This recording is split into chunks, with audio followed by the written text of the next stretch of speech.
Hello, this is Tammy Hewlett for the second video for October for the desktop calendar series.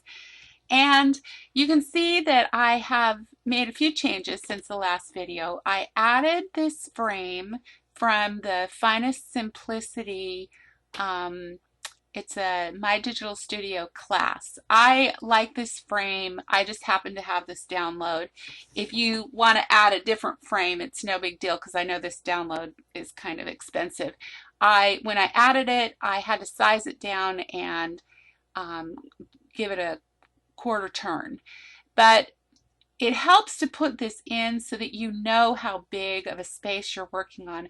I would also advise adding this word window so that you know how big to make your house. You want to kind of position everything in the right place because we're going to put so many layers behind it that you're not going to want to move this house too much after you start coloring it. So make sure that you've got a little bit of space here to put the pumpkins. And in fact, I'm looking at my original. I think it's still a little big, so I'm going to make it a little bit smaller because we want to put a couple pumpkins in the front here and we want to put some trees. So make sure you've got plenty of room to do that. Okay, now when you add the frame and everything in the layers palette over here, make sure that it's behind your house. Put your house in front so that you can move it and manipulate it. We will move the frame in front when we're totally done. Okay, so to color the house, that's what we're going to do in this video. Let's go to our punches, basic punches, just add a square punch and kind of size it down a little bit to the size of the house. We're going to zoom in a second here. But in the meantime, we are going to need that punch, and let's put one more square punch in here that we can grab just to save a little bit of time. We'll make it really nice and small. And then we also need a half circle punch. That is, no, I think it's in the basics. Yeah, there it is, half circle punch. Let's bring one of those over too. We're going to need that for the windows. Okay, and just make it nice and small so that you can grab it once we zoom in. Next, go up to view and hit canvas zoom. Let's zoom all the way into 400 so we can see what we're doing here. This little house is tiny.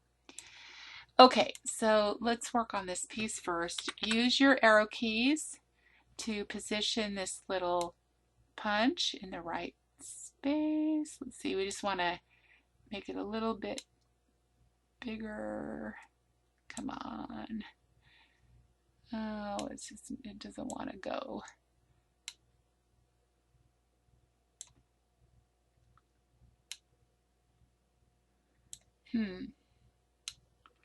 Let's try doing it over here.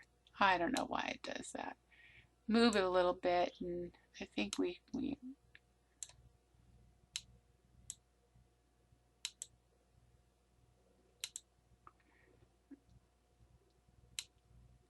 can just do it a little. Got to play with it a little bit until it's the right size. There we go.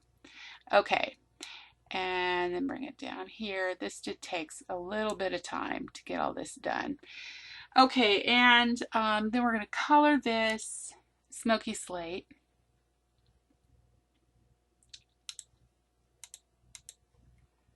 Okay, and then move it behind, then backwards. Okay, the windows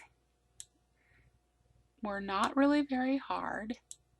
The only hard part is if you get them too small, it's hard to move them, so you have to use the arrow key. So make sure your house isn't too tiny.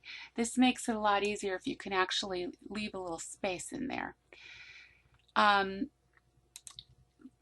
them white, so color fill them with white, and then bring the opacity down to 80%. Yeah, and then before you move it back, copy and paste it, Control C, Control V, and put it over the other two windows. Oops. And if you accidentally squish it like that, just hit Edit Undo. Okay, so you want it to be in this little cross form in order to move it. Okay, once you get it situated, and I'm not being super careful here, hit your Shift key and arrange and group that. And then what you can do is copy and paste the whole thing, and that way you can just fill the other windows really quick.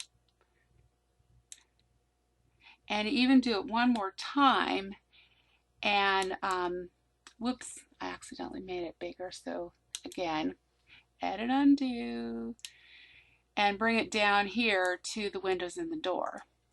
Okay, and then once you've got that last one down there, ungroup it and click off. Okay, so now what we're going to do is bring that one down like this, and you're going to have to squish it a little bit. There you go. Bring it up to the top of the window. Do the same thing on this side, and then what you want to do is put the half circle in the space up here. So same thing we did for the windows. Color it white. Come on, computer. Bring it down to, I think it was 80%, and just squish it down, size it down. Now, this one, yeah, you're going to want to get it a little closer because you're not going to be able to move it. Once you size it down, you're going to have to use your arrow keys. Whoops, that's way too much. Like I said, it took a little work on this to get it all the right size and to move it in place. So I'm just using my arrow keys. I'm having trouble this time. Figures on the video, huh? Okay, so sometimes you got to click off and kind of see where you're at. It's a little too big, but just size it down. You get the gist of it. For the door, just size this over the whole door and make it a dark basic gray. So that part's pretty easy. And of course, when we're done with all of this, we're going to move it behind the house. Okay, but I want to show you how to do this harder section up here. Okay, so for that, I used a Freeform. So go to your Freeform and add a brush layer. And what we're probably going to have to do real quick is go back to the regular canvas zoom so we can pick up that brush layer. Let's see, it doesn't seem to have added it. Let's click off, and it's trying to catch up to me. I'm going too fast. Okay, so make that brush layer a little smaller. We just need it to go over the roof of the house. And then double click on it and go back to that 400 zoom so we can see what we're doing. Okay, and then what you're going to have to do is make your brush really small.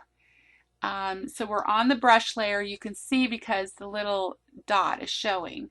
And I'm going to change the color to basic gray and color here. And you have to go slow and carefully. And when you get to the edges, make your brush even smaller so that you can get into these little tiny edges. And if you make a mistake, you can hit the eraser. So, you know, this was a little tedious, but that's basically how I did that. And then when you go to do the upper part, just hit the brush again, hit the color, change the color to smoky slate, and oops, wrong color, smoky slate, and go around this upper section up here. And if you make a mistake and color where you don't want to, here, let me just kind of purposely make a mistake.